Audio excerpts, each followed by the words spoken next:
What we're trying to do in these tanks is we are growing this little bitty water lettuce beetle.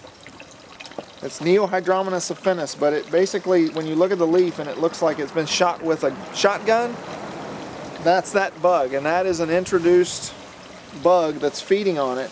We had an area that probably had 7 or 8 acres. We released the bug, and in about 3 or 4 months, we come back, there was maybe 5% of the whole area was water lettuce. It wiped out 7 acres of it. So this is your giant bulrush. Bulrushes. That's kind of the mainstay of the wetlands. That's duckweed, yes. Yeah. Now, come over here and tell me what this plant is. Watermeal? Yeah, that's the world's slowest flowering plant. We were trying to rear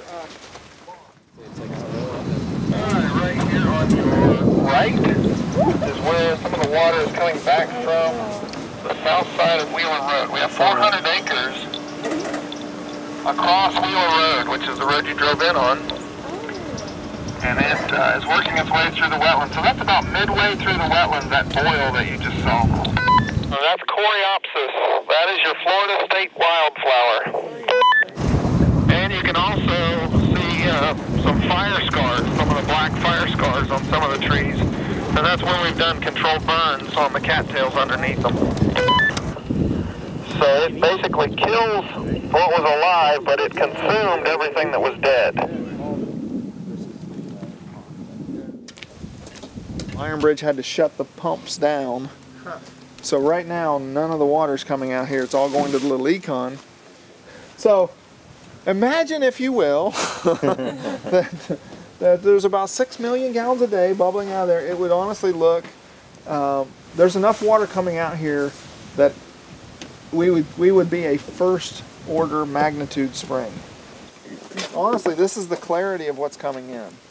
It just has dissolved levels of nitrogen and phosphorus. You can't see it, you can't taste it, you can't smell it, but it's there. And the algae knows it's here. You can see how the rocks have turned green. And that algae that you see on the rocks is on every single plant that's under the water. Every stem is covered with that periphyton algae.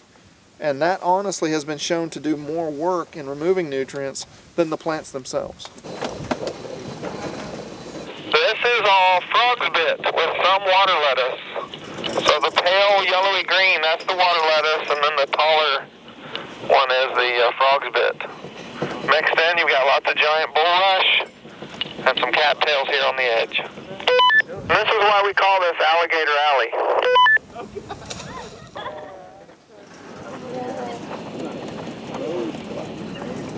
Look at the cabbage palms. These cabbage palms were established when we flooded them, but they've hung on. And that's the thing that's always amazed me.